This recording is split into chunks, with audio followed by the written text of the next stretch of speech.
আসসালামু আলাইকুম। Berger presents রঙিন বিশ্বকাপে সকলকে আমন্ত্রণ। রাহুল দ্রাবিড় আগামী সপ্তাহ থেকে বেকার, অর্থাৎ তার কোনো চাকরি নাই এবং কেউ তাকে জব অফার করবে কিনা। রাহুল দ্রাবিড় এমন একটা স্টেটমেন্ট দিয়েছেন। ডেফিনেটলি এই স্টেটমেন্টটা রাহুল দ্রাবিড় আয়রনি করেই দিয়েছেন, তবে বাংলাদেশের সোশ্যাল মিডিয়ায় একটা হাইপ অলরেডি উঠে গেছে। বাংলাদেশ ক্রিকেট বোর্ড রাহুল দ্রাবিড়কে জব অফার করবে কিনা, বা বাংলাদেশ ক্রিকেট বোর্ড কি তাকে দেখছে না যে তিনি আগামী সপ্তাহ থেকে বেকার হয়ে আছেন। To be very honest, Rahul Dravid এই পোস্টটা আসলে দিয়েছেন একটা আয়রনি পোস্ট, যেটা আমার কাছে মনে হয়। কারণ এই মাপের কোচদের বা এই মাপের ক্রিকেটারদের বা এই মাপের ব্যক্তিত্বদের অলরেডি তারা বেশ কয়েকটা অফার নিয়ে বসে আছেন এবং অলরেডি পরবর্তী গন্তব্যটা কোথায় হবে সেটাও মোটামুটি ঠিক হয়ে গেছে। হয়তো বা মাল্টিপল অফার্স রয়েছে, সেই মাল্টিপল অফার্স থেকে একটা বাছাই করবেন। ব্যাপারটা আসলে এইরকম। রাহুল দ্রাবিড় ইন্ডিয়ার হেড কোচ হিসাবে বর্তমান বাংলাদেশি বাজার মূল্যে 1,68,00,000 টাকা প্রতি মাসে বেতন নিয়ে থাকেন। সেটা শুধুমাত্র অফিসিয়াল বেতন। এর সঙ্গে আনুষঙ্গিক অনেক ফ্যাসিলিটিস এবং অনেক কিছু জড়িত। প্রথম কথা হচ্ছে, বাংলাদেশ ক্রিকেট বোর্ড রাহুল দ্রাবিড়কে এফোর্ড করতে পারবে না। এফোর্ড করতে পারবে না এই সেন্সে, আপনারা দেখছেন যে ইন্ডিয়াতে থেকে তিনি 1,68,00,000 টাকা ইন্ডিয়ার কোচ হিসেবে তিনি নিচ্ছেন। তার নিজের দেশ, এক্সপোজার, ব্র্যান্ডিং, রাহুল দ্রাবিড়ের দেশপ্রেমের জায়গা থেকে তার কাজ করার তাড়না, সেই জায়গায় ওইটার ভ্যালুটা 1,68,00,000 টাকা। বাংলাদেশে আপনি যদি তাকে 2, 2.5, 3 কোটি টাকাও দেন, রাহুল দ্রাবিড় তারপরও বাংলাদেশে আসবেন না। কারণ ইন্ডিয়ার কোচ হিসেবে 1,68,00,000 টাকা সেই জায়গায় পাওয়া মানে বিভিন্ন এন্ডোর্সমেন্ট, ব্র্যান্ড এবং সব কিছু মিলিয়ে আপনি যদি চিন্তা করেন, সেটার ব্র্যান্ড ভ্যালুটা আসলে অনেক বেশি মাত্র। সেটা প্রায় হয়ে যায় যে মাসিক 10 থেকে 15 কোটি টাকার মতো। সেই জায়গাটা বাংলাদেশ ক্রিকেট বোর্ড যদি তাকে 3 কোটি টাকাও অফার দেয়, সেটাও আসলে তিনি আসবেন না বাংলাদেশ। এটা হচ্ছে প্রথম কথার জায়গা। আর দ্বিতীয় কথা হচ্ছে, বাংলাদেশ ক্রিকেট বোর্ড তাকে 3 কোটি টাকার অফার দিতেও পারবে না, সেটাও একটা বিষয়। 36 লক্ষ টাকা চান্ডিকা হাথুরা সিংহেই পান। এর বেশি যদি আপনি চিন্তা করেন যে 1,68,00,000 টাকা যে লোকটা এক্সিস্টিং ইন্ডিয়া টিমের হয়ে পাচ্ছেন, সেই লোকটাকে অফার করার ব্যাপারের জায়গাটা। এবার বলে রাহুল দ্রাবিড় কোথায় কোথায় যেতে পারেন। রাহুল দ্রাবিড় কাজ করেছেন কাদের সঙ্গে এখন পর্যন্ত? তিনি রাজস্থান রয়্যালসের সঙ্গে কাজ করেছেন এবং ওই পুরো হেড অফ অপারেশনস হিসেবে তিনি রাজস্থান রয়্যালসের সঙ্গে কাজ করেছেন। ব্যাঙ্গালোর টিমটার প্রতি তার একটা সফট কর্নারের জায়গা আছে। ফ্র্যাঞ্চাইজি লিগ তিনি সেখানেই প্রথম খেলা শুরু করেছিলেন, সেই জায়গায় তার কোচিং ক্যারিয়ারের সূত্রপাতের সময়কালটা ছিল। এবং আইপিএলের এই দুইটা ফ্র্যাঞ্চাইজির তরফ থেকে তার কাছ থেকে একটা অফার আসতেই পারে, এবং সেই অফারটা যখন আসবে, বছরে একটা সিজন তিনি কাজ করবেন। ওই সিজনটাতে ডেফিনেটলি আপনি ধরে নিতে পারেন যে কী পরিমাণ অর্থ তিনি কামাতে পারবেন বা কী পরিমাণ অর্থ তাকে সেই জায়গাটায় দেয়া হবে। So IPL, brand image, facilities, নিজের সুবিধা, পরিবারকে সময় দেয়া, সব কিছুর বিবেচনা করলে আইপিএলের অফারগুলোই রাহুল দ্রাবিড়ের নেয়ার কথা। এবার আসি যে জায়গাটা আমার কাছে মনে হয় যে রাহুল দ্রাবিড় নিজে সবচাইতে স্বাচ্ছন্দ্য বোধ করবেন, নিজে সবচাইতে পছন্দ করবেন, সেটা হতে পারে বছরে একটা পোর্শন তিনি আইপিএল করবেন, আরেকটা পোর্শন তিনি হয়তো আবার এনসিএতে ফেরত যেতে পারেন। এনসিএ বলতে বোঝায় ন্যাশনাল ক্রিকেট একাডেমি। দেখেন, আমি আজকে দুপুরবেলা একটা ভিডিও করেছিলাম, সেই ভিডিওতে বলেছি যে রাহুল দ্রাবিড় ইন্ডিয়াকে বিশ্বকাপ জিতিয়েছেন বটে, কিন্তু বিশ্বকাপ জেতানোর চাইতে বড় কাজটা রাহুল দ্রাবিড় করে এসেছেন এনসিএর ডিরেক্টর থাকাকালীন সময়ে। দেখেন, দ্রাবিড় কিন্তু আন্ডার-19 টিমের হেড কোচ ছিলেন। দ্রাবিড়ের মাপের ক্রিকেটার আন্ডার-19 টিমের হেড কোচ তার হওয়া লাগে না। তিনি চাইলে ডিরেক্ট এন্ট্রি ন্যাশনাল টিমে নিতে পারতেন, কিন্তু তিনি সেটা নেন নাই কেন? তিনি নিজেকে গ্রুম আপ করেছেন অ্যাজ আ কোচ।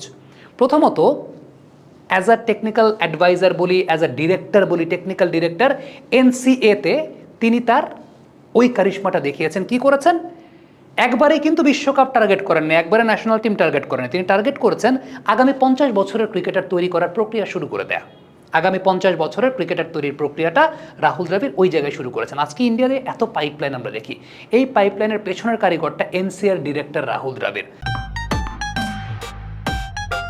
দাগ লাগুক যতবার, বার্জার ইজি ক্লিন একবার। তিনি কি করেছেন আমি আবার একটু আপনাদেরকে শোনাই। অনূর্ধ্ব 16 থেকে অনূর্ধ্ব 18 পর্যায়ের যে সমস্ত টুর্নামেন্ট একটা তিনি করেছেন, সেই টুর্নামেন্টগুলোতে 38টা দল অংশগ্রহণ করে। সেই 38টা দল থেকে তিনি 150 জন ক্রিকেটার, অনূর্ধ্ব 16 150 জন, অনূর্ধ্ব 18 150 জন ক্রিকেটারকে জোনাল ক্রিকেট একাডেমিগুলোতে নিয়ে এসে ম্যাচেস, প্রশিক্ষণ এবং একদম একটা লং টার্ম ক্যাম্পের ব্যবস্থা করেছেন।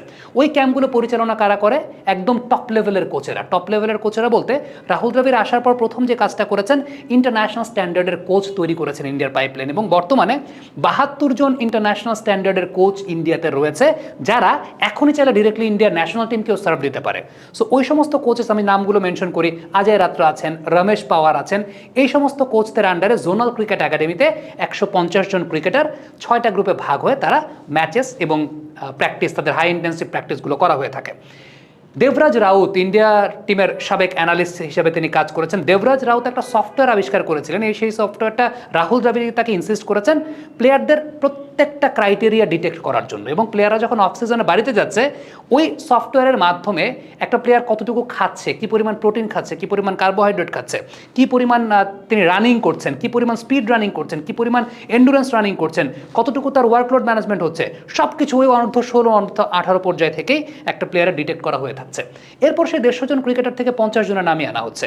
সেই 50 জন ক্রিকেটারকে দুই ভাগে ভাগ করে ন্যাশনাল ক্রিকেট একাডেমি, যে জায়গায় সরাসরি রাহুল দ্রাবিড়, বিক্রম রাঠোর এবং পরশ মামরে তারা মেনটেন করতেন তাদের সময়টায়, এখন ভিভিএস লাক্সমানের ব্যাচটা মেনটেন করেন। তারা একদম ডিরেক্ট তাদেরকে ম্যাচ খেলানো এবং এন্টায়ার পুরো প্রসিডিওরটা তারা তাদের নিয়ন্ত্রণ করে থাকেন। এবং জোনাল ক্রিকেট একাডেমিতে যখন প্লেয়াররা থাকে তখন এই যে এনসিএর যারা ডিরেক্টর আছেন তারাও প্রতি সপ্তাহে একবার বা দুইবার রুটিন ভিজিটে যান। কোচদের কথা বলছিলাম যে কোচ তৈরি করার কাজটা, ইন্ডিয়াতে এখন লেভেল 4 কোচ আছেন, আতুল গায়কোয়াড়, এগুলো কিন্তু রাহুল দ্রাবিড় আসার পর, এনসিএর ডিরেক্টর হওয়ার পরে কিন্তু এই ঘটনাগুলো ঘটেছে। এ টিমের সিরিজ এনশিওর করা, বছর অন্তত 4টে এই টিমের সিরিজ এনশিওর করা, এটাও রাহুল দ্রাবিড় শুরু করেছেন। আমি এর আগে একটা ভিডিওতে এন্টায়ার পুরো বিষয়টা বলেছি। সো দ্রাবিড়ের এটা একটা রুট লেভেলের ক্রিকেট নিয়ে কাজ করা, আরও নতুন নতুন ইনোভেটিভ আইডিয়া। অলরেডি তিনি আগামী 50 বছরের ক্রিকেটার তৈরির পাইপলাইনটা তৈরি করে দিয়েছেন। এর সঙ্গে আরও কিছু অ্যাড করে হয়তো ইন্ডিয়ান ক্রিকেটকে রাহুল দ্রাবিড় আরও কিছু দিতে চাইবেন, কারণ this is what he likes to do, to be very honest. এরপর আপনি যদি চিন্তা করেন দ্রাবিড় যে কাজটা করেছেন, আন্ডার-19 টিমটাকে গোছানোর চেষ্টা করেছেন, পৃথ্বী শ, শুভমান গিলদের যে ব্যাচটা, ওই ব্যাচটাকে রাহুল দ্রাবিড় নিজে দেখেছেন আগে যে তিনি কতটুকু ইন্টারন্যাশনাল টিমকে হ্যান্ডেল করতে কেপেবল। 2021 সালে যখন রবি শাস্ত্রী চলে যান ইন্ডিয়ান ন্যাশনাল টিম থেকে, দ্রাবিড় কিন্তু এনসিএর ডিরেক্টরশিপ রিনিউ করার জন্য আপিল করেছিলেন।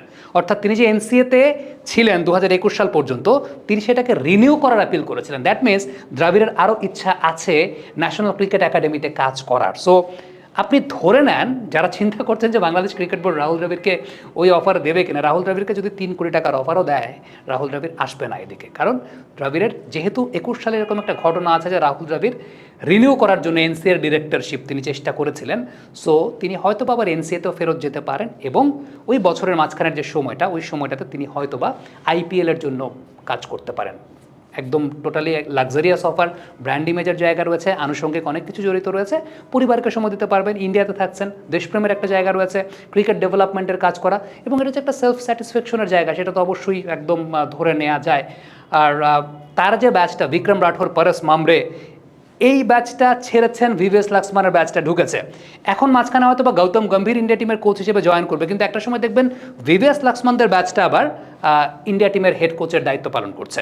সো এইভাবে প্রক্রিয়াটা রাহুল দ্রাবিড় শুরু করে দিয়েছেন, এবং আমার কাছে কেন যেন মনে হয় দ্রাবিড় আবারও এনসিএতে যাবেন, এবং ওইখানে আরও নতুন নতুন প্রশাসক হিসেবে তিনি তার দায়িত্বটা পালন করার চেষ্টা করবেন।